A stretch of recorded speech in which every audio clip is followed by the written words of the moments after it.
Hoje eu quero te explicar como é que eu consigo fazer vídeo para o YouTube todos os dias, sem que isso pese na minha rotina, sem que isso seja difícil, e de forma que eu me divirta com o meu trabalho. Eu também quero te explicar aqui como que você pode organizar na sua cabeça e depois nos conteúdos, tanto nos vídeos quanto nos textos, as coisas que você vai passar, para que o seu conteúdo cumpra a dupla função que você espera dele. A primeira é atrair seguidores, inscritos, pessoas que assistem, que leem, que acompanham. E a segunda é transformar as pessoas que chegaram em clientes. É claro que é uma jornada, uma pessoa não chega agora e vira cliente 30 segundos depois. Até tem quem faça isso, mas é uma raridade. Então eu quero tentar te ajudar a fazer essa organização que eu faço em 3 partes, e que é o que sempre me permitiu estar aqui. E estar aqui, vamos dizer assim, trabalhando tranquilo, feliz, porque eu estou fazendo isso. De forma que criar conteúdo não seja um peso na sua vida. Então vamos lá, eu gosto de olhar para o conteúdo nessas 3 partes, porque sempre me ajudou a organizar minhas ideias, o que eu vou apresentar. Você vai ver que esse vídeo mesmo é um desses 3 tipos de vídeo. Mas para eu entrar nesses 3 tipos, eu preciso primeiro te dar talvez seja assim, a chave do cadeado, entendeu? A parte mais importante de todas, que é o seguinte: todo conteúdo tem que ser contextualizado. Ninguém gosta, ninguém é exagero, mas assim, normalmente nós vamos achar chato quando o conteúdo parece uma aulinha, quando o cara parece que está palestrando, como diz meu amigo Will, o senhor palestrinha. No geral, nós não gostamos disso. Nós gostamos de nos sentirmos numa conversa, de perceber que a gente está perto de um amigo, de um irmão, de um pai. E aí você pode levar isso para o lado feminino, perto de uma amiga, de uma irmã, de uma mãe. Então, nós gostamos de nos sentir em casa quando nós chegamos aqui na internet e vamos acompanhar outras pessoas. E nós gostamos de aprender desse jeito, vamos dizer assim, relativamente leve, em que a gente não se sente numa aula da USP, sacou? Não está na faculdade. Então, todo conteúdo precisa ser contextualizado. Quando você contextualiza ele dentro do âmbito da sua vida, igual eu fiz aqui desde o começo, como eu crio conteúdo, só o fato de eu já colocar dessa forma já dá um contexto. Mas eu poderia aumentar o contexto dizendo, olha, a ideia desse vídeo surgiu de tanta gente me mandando mensagem que começou a gravar, que começou um canal, que começou a produzir conteúdo porque me acompanha. E foi me acompanhando e se inspirou, não é nem que eu ensinei uma técnica específica, não. Só o fato de me acompanhar já inspirou, por ver que tem essa naturalidade, por eu chegar aqui e simplesmente ligar a câmera e sair falando as coisas. Então, quando você contextualiza, você já traz esse tom de conversa e você já traz esse tom amigável que faz ficar mais gostoso de ouvir. Então, sempre comece contextualizando. Se você ler meus carrosséis que viralizaram, acompanhar as minhas aulas, ver os meus vídeos por aqui, você vai ver que eu estou o tempo inteiro tentando te dar esse contexto. Eu me dei conta dessa estrutura, inclusive, que eu vou te apresentar a partir de agora, em 2022, quando eu viralizei meu primeiro carrossel no Instagram, e aquilo me trouxe um carrossel me trouxe milhares de seguidores em questão de dias. Depois eu saí viralizando um monte, e aí eu percebi que os carrosséis eles estavam sempre fazendo uma dessas 3 coisas. Primeiro tipo de conteúdo, ensinar um meio de ação. O que é meio de ação? Eu te dou um meio para que você possa agir, obviamente. Isso significa que ao consumir o meu conteúdo, ao ler o meu texto, ao assistir o meu vídeo, você vai sair com uma nova possibilidade de fazer algo. Do tipo, olha, hoje eu vou te ensinar a desenhar num caderno. Então, para desenhar num caderno, você vai precisar de um caderno, você vai precisar eu não sei onde tem minhas canetas, meu Deus do céu, você vai precisar de uma caneta. E a primeira coisa que você tem que fazer se você quiser desenhar no caderno, é você vai ter que colocar o caderno meio assim, e a tua caneta, você vai ter que pegá-la meio de lado, assim, meio 45 graus, e começar com um traço bem fino. Isso que eu estou dando de exemplo agora é um meio de ação. Eu estou possibilitando uma nova ação na sua vida. Nem todo conteúdo faz isso e nem todo conteúdo deve fazer isso. Esse vídeo, inclusive, não é um vídeo de meio de ação. Esse vídeo é um vídeo do segundo tipo, que é o que eu chamo de expansão de consciência. Por vezes, nós só precisamos dar nova luz para a consciência das pessoas. Vamos dizer assim, ó, que a sua consciência seja a parte que você sabe que sabe, entendeu? Tu sabe um monte de coisa, mas tem um monte de coisa que é inconsciente e tem um monte de coisa que é consciente. O que é expandir a consciência de alguém? É eu fornecer novos elementos e agora essa pessoa que antes enxergava isso, ela enxerga isso. E daí a pouco ela enxerga isso, isso, isso. Ou podemos pensar numa outra analogia. É como se eu estivesse dentro de uma casa e cada vez que eu expando a sua consciência é como se eu abrisse uma janela nova. E agora você vê uma nova parte da rua, uma nova parte da paisagem. Expandir a consciência não necessariamente vai dar um meio de ação. Você provavelmente... Talvez você não saia desse vídeo sabendo o que fazer, mas eu te dei um novo nível de consciência para olhar para as coisas. E normalmente a expansão de consciência antecede o meio de ação. Imagina uma faca, pega uma faca, né? Ou aqui ó, tem um pote de iogurte de hoje à tarde. Imagina que eu pego uma colher e você não sabe o que é a colher.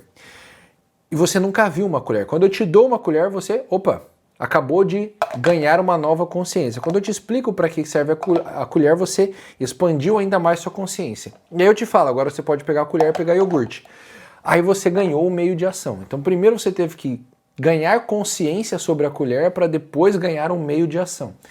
Então esses dois conteúdos eles são adjacentes. Por vezes eles vão aparecer no mesmo vídeo, no mesmo post. Por vezes não. O importante de você entender é o seguinte. Se todo vídeo... todo post é uma aula, é um meio de ação, fica chato. Se todo post é expansão de consciência, eventualmente as pessoas vão começar a se questionar se você sabe ensinar alguma coisa concreta. Então você não pode ter só um dos dois, você tem que ter os dois. E você tem que ter os dois junto com o terceiro tipo de conteúdo, que é o que eu chamo de conteúdo narrativo. O que é o conteúdo narrativo? É assim, é a cereja do bolo da coisa toda. A narrativa, pensa na narrativa como uma história.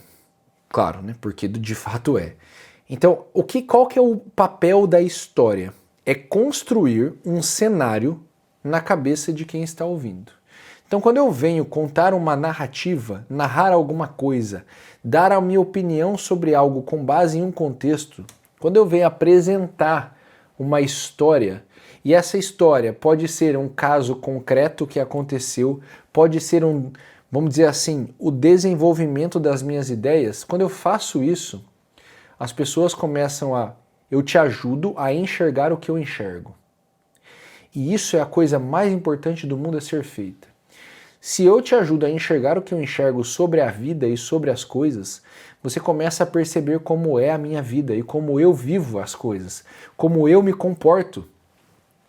E aí você vai começando a vislumbrar o cenário concreto do que é possível viver, uma vez que você tem os mesmos meios de ação que eu e a sua consciência está expandida como a minha. Porque veja, o conteúdo, quando nós vemos aqui na internet e nós queremos transformar isso num negócio, o nosso conteúdo não pode só entreter. Ele tem que sair de uma perspectiva de alguém que sabe mais sobre um assunto para alguém que sabe menos. Então é isso que está acontecendo aqui. Eu, teoricamente, tenho que saber mais do assunto do que você para isso aqui ter um nível de utilidade real.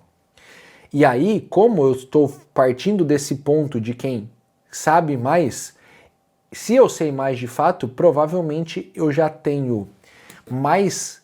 Vamos chamar de resultado, apesar de ser uma palavra muito materialista, mas eu já tenho mais resultados na minha vida.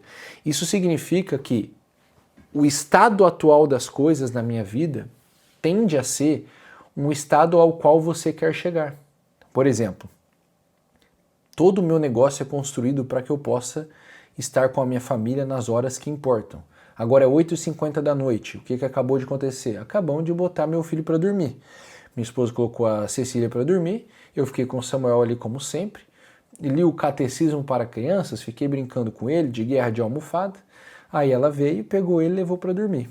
Dei boa noite, Deus te abençoe, rezei com ele e tchau. Acabou meu tempo com ele, agora ele foi dormir, agora eu posso vir aqui criar conteúdo tranquilo, eu posso vir aqui gravar esse vídeo feliz, na boa, porque eu sei que esse vídeo não está tomando espaço de algo importante na minha vida. Isso que eu estou te apresentando é um cenário de vida que eu vivo. E este cenário provavelmente é um cenário que você deseja viver ou já vive também. E é isso que gera a tal da identificação. Então agora, se você é uma pessoa, você é um pai ou uma mãe, e você tem ou o desejo, ou já tem essa vida também com teus filhos, você acaba de encontrar um ponto em comum entre nós dois. E esse ponto em comum é como se ele virasse uma primeira peça do quebra-cabeça que você está montando do que é a sua vida ideal. Em 2016 eu fui dar uma palestra e eu li um livro do Jim Rohn que era The Four Pieces of the Life Puzzle, alguma coisa assim, as 4 peças do quebra-cabeça da vida. E desde então eu fiquei com essa analogia, a gente pode pensar na vida como esse quebra-cabeça e você tem que lembrar que um quebra-cabeça é sempre uma imagem. Então, o que a gente está tentando fazer o tempo inteiro? Construir a imagem cada vez mais perfeita dessa vida perfeita, vida ideal que a gente quer viver. Conforme a gente vai envelhecendo e amadurecendo, é como se esse quebra-cabeça fosse ganhando novas peças e a imagem fosse ficando mais nítida. Uma imagem que eu achava para minha vida que era a vida perfeita com 20 anos já não tem muito a ver com a de hoje. Hoje já tem muita coisa que eu mudei de ideia, eu já penso diferente. Com 20 anos eu não queria ter filho. Eu dizia que eu nunca iria ter filho. Com 20 anos eu não queria casar. Então, agora eu estou casado, tenho filho. Então, eu mudei esse valor na minha vida, eu mudei essa opinião a respeito das coisas. E aqui vem mais um ponto importante. Quando você adiciona esse elemento narrativo, opinativo ao teu conteúdo, o que você está fazendo é adicionar vida e personalidade. Isso é o que te diferencia da inteligência artificial, dos outros criadores de conteúdo, dos seus concorrentes, dos outros profissionais. E é isso que pode te deixar despreocupado com as incoerências. Meu Deus, olha, o fulano disse isso hoje, mas 6 anos atrás, olha o que ele disse. Ah, mas veja, no outro vídeo, olha o que ele disse. Cara, o ser humano é o bicho mais complexo que existe. E um monte de coisas que a gente pensa e fala soam incoerentes, mas isso é só porque nós não somos um robozinho e nós convivemos com os paradoxos e as diferenças da vida. Assim, ó, Chesterton foi o cara que me ensinou que a vida é cheia dos paradoxos. A gente acha que as coisas, quando nós começarmos a entender as coisas, elas vão todas fazer sentido lindamente. Aí tu começa a estudar e tu vê que quanto mais você estuda, tem coisa que parece que primeiro confunde muito mais antes de se esclarecer. Você começa a encontrar um monte de coisas que elas são parecem antíteses umas das outras, mas elas convivem juntas. E como é que pode que essas coisas aconteçam juntas? Porque essa é a vida. Quando você adiciona o elemento narrativo, biográfico, opinativo, e você faz isso sem, vamos dizer assim, medo do que as pessoas vão pensar, sem se preocupar em formar uma imagem, você começa a ser honesto e a incoerência não é um problema, porque é claro que vai ter incoerência na minha vida. Ou você acha que só porque eu quero rezar todo dia eu consigo? Ah, só porque eu não quero mais reclamar nenhum dia, eu não reclamo mais. É claro que eu reclamo. Apesar de eu achar que reclamar é um lixo, eu deveria nunca mais reclamar, mas eu reclamo. Ah, eu queria nunca mais gritar com meus filhos, mas às vezes eu grito. Meu sangue italiano, ele pulsa forte. Então assim, nós estamos o tempo inteiro vivendo aquela máxima de São Paulo, entendeu? Eu faço o mal que não quero e não faço o bem que eu quero. E é por isso que você vai ver que você vai ser incoerente, você não pode ter medo. Uma das piores coisas que você pode fazer é tentar construir uma imagem. Eu dei uma mentoria acho que foi ontem mesmo, justamente falando sobre isso com ele, com o meu mentorado. Eu falei, cara, olha, veja bem, para de pensar no que as pessoas querem ouvir você falar. Você tem que falar o que você acha que é bom, o que você acha que é importante. E tudo que você tem que se preocupar tecnicamente é em melhorar a sua comunicação. Ou seja, você vai ter que melhorar a sua oratória, você vai ter que melhorar a sua retórica, você vai ter que melhorar a sua escrita. Agora, tirando isso, que é uma melhoria, vamos dizer assim, da forma das coisas, a substância do que você vai apresentar não deve ser o que as pessoas querem ouvir. Deve ser o que você considera bom e o que você gostaria de apresentar para as pessoas. E aí eu vou te incentivar veementemente que você adicione um elemento humano na sua vida, que é o seguinte: eu vou pensar no que é bom para as pessoas e não só no que é conveniente a mim. Quando for possível juntar essas duas coisas, eu junto o conveniente para mim e o bom para os outros, maravilhoso, é o melhor dos mundos, porque aí eu estou fazendo bem e estou me dando bem. Mas muitas vezes o que é bom para os outros é inconveniente para mim. E muitas vezes o que é conveniente para mim não é bom para os outros. Então, se você pensar na mensagem que você vai passar dessa forma, a tendência é que com o passar do tempo você construa uma boa comunidade de pessoas ao teu redor. Porque isso vai... Quando você faz o bem para os outros, é inevitável. O bem, ele reverbera e as pessoas começam a ficar perto de você. E elas começam a entender que vale a pena estar perto de você. Isso que a gente devia pensar isso o tempo inteiro, né? Eu falo isso e eu mesmo vou pensando enquanto eu vou falando, meu Deus do céu, que bom que eu estou falando isso para mim mesmo, que eu deveria ouvir esse negócio. Que é o seguinte, nós devemos, quando nós viemos aqui, se viemos parece o passado, né? Mas é quando nós estamos aqui criando conteúdo, quando nós estamos aqui passando uma mensagem, e a gente está fazendo algo que é realmente bom para os outros, é inevitável que as pessoas queiram nos acompanhar. Agora, quando nós chegamos aqui para falar e nós ficamos pensando em falar aquilo que vai fazer as pessoas nos acompanharem, aí que nós erramos e as pessoas não ouvem nada do que elas querem e não nos acompanham, porque o nosso conteúdo fica chato. Por quê? Porque não é real. E é isso quando as pessoas chamam autenticidade, falar de forma genuína. Esses adjetivos, eles são todos para representar isso. Você deve trazer para as pessoas o que é real para você, o que é bom para você, o que você gostaria de ouvir, o que você viu que mudou na sua vida e as pessoas devem ouvir. E às vezes isso é o anti-marketing. Às vezes isso é exatamente o contrário do que vende. Então assim, eu li a página de vendas de um outro mentorado também ontem, numa outra mentoria que eu dei, foi a última do dia, e eu falei assim, cara, olha, veja bem, tem várias coisas que estão nessa página que elas já são essas frasezinhas marcadas do marketing que a gente sabe que não é verdade. Então tá lá, essa é uma das últimas vagas da minha mentoria. Não é verdade. Então, eu não gosto de usar. Eu não gosto de usar e não vou nem te falar assim, moralmente bom ou ruim, falar a verdade ou mentir, nem é isso. É que é o seguinte, já tá tão batido isso, as pessoas já sabem que isso daí é só para vender e aí já não funciona mais. Então deixa de ter eficácia aquilo ali. Você deveria trazer este elemento narrativo, seja quando você vai apresentar um meio de ação, seja quando você vai apresentar uma expansão de consciência, porque é o narrativo que gera a identificação e é o narrativo que deixa o conteúdo gostoso de ouvir. E aí se você pensar na junção dessas três coisas, você vai perceber que é inevitável que você acabe canalizando a sua comunicação dentro de algum tema em específico, que é o que no geral as pessoas dizem que é escolher um nicho. Porque veja, para eu te apresentar um meio de ação, como fazer alguma coisa, para eu te apresentar, eu te expandir a tua consciência, ou seja, explicar como as coisas funcionam e o porquê das coisas, o que elas são, eu tenho que ter uma expertise nesse assunto. Eu não consigo fazer isso sobre tudo, não consigo fazer isso sobre quase nada. No geral, nós conseguimos fazer isso sobre um assunto e olhe lá. Quando eu faço, eu percebo isso, é natural que eu vá me enquadrar dentro de algum nicho do mercado. Por quê? Porque é o único, só tem aquele assunto sobre o qual eu consigo permanentemente continuar falando. E aí que entra no ponto lá do começo do vídeo que eu te falei. Por que eu consigo gravar vídeo todo dia numa tranquilidade? Porque eu me atenho somente ao que eu entendo. Então eu não tento falar o que eu acho que vai vender. Eu não tento falar o que eu acho que as pessoas querem ouvir. Eu tento falar o que eu sei falar, em primeiro lugar. Dentro de tudo que eu sei falar, o que eu acho que é bom para as pessoas. E juntando o que eu sei com o que é bom, eu tento trazer de forma didática. Por quê? O que é trazer de forma didática? De forma que você consiga capturar a mensagem.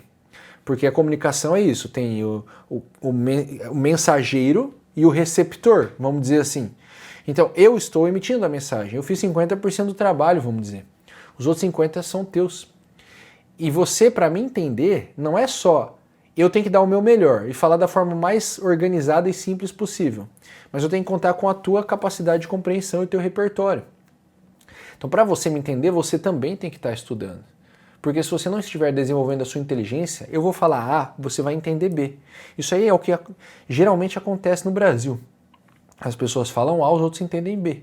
Isso acontece num relacionamento, casamento, namoro, o que mais a gente vê é isso aí. O homem fala A, a mulher entende B, a mulher fala C, o homem entende D. E aí ninguém entende nada que o outro está falando e vira uma briga sem fim até aquilo acabar. Então, eu tenho que deixar a comunicação o mais didática possível porque eu preciso cumprir a minha parte da comunicação, que é a parte de emitir. Eu sou o emissor da mensagem, era essa palavra que tinha me fugido. E aí contar com a tua capacidade de receber a mensagem e compreender ela corretamente. Veja, você vai acabar dentro de um nicho de mercado. Só que isso não é contrário à ideia de que você é seu nicho. Por quê? Porque o que faz as pessoas quererem estar ouvindo você, quererem estar perto de você, é a tua expertise, ou seja, o nível do teu conhecimento, saber que ali tem um conhecimento único que elas não encontram em outro lugar. E segundo, quão agradável é. E terceiro, como essa história inspira a minha história. Quando eu vou te ouvir, quando eu vou te ver, ler o teu texto, o que vai fazer eu realmente ficar é, opa, essa é uma história que me inspira a construir a minha história. E no fundo é isso que nós estamos fazendo aqui. É por isso que não tem como a inteligência artificial substituir quem cria conteúdo dessa forma. E criar dessa forma é o mais agradável e mais fácil possível. Como eu estou falando só do que eu sei, que eu estou usando a narrativa da minha vida, isso significa que eu estou extraindo do meu dia a dia, das minhas experiências, dos meus estudos, toda a informação que vem parar aqui. Então é como se eu fosse, no fundo, uma espécie de funil. Eu vou afunilar as minhas experiências com as minhas leituras, com as coisas que eu ouvi, com as coisas que eu pensei, com as minhas convivências com as pessoas, e tudo isso vai entrar no liquidificador, vai bater e vai sair do meu jeito. E aí eu me transformo em uma pessoa diferente. É assim que eu me diferencio, de forma ultra natural. E fica fácil fazer por quê? Porque, bom, eu estou te contando só as coisas da minha vida. E aí é gostoso. Então, eu ia falar, se despreocupe, né? Mas não se preocupe com vender ou não vender. As pessoas gostar ou não. Se preocupe com ensinar algo que é bom. E ensinar, às vezes, como que as pessoas devem fazer as coisas, às vezes, o que são as coisas e por que elas são dessa forma, meio de ação, expansão de consciência. E, por fim, sempre incluir o contexto, a narrativa, a opinião, como você enxerga aquilo, como aquilo impactou e mudou a sua vida e que vida é essa que você está vivendo.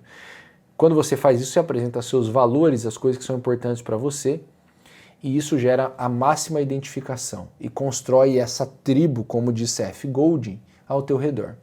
Dito tudo isso, se você quer ficar bom em fazer conteúdo, construir um bom negócio na internet, no modelo One Person Business, ou seja, um negócio de uma pessoa só, em que você trabalha sozinho, ou no máximo com um sócio, talvez contratando alguns freelancers ao longo do caminho, mas não tem que gerenciar a equipe, não tem que montar processos complexos, não tem que aprender gestão de empresas num nível ultra complicado.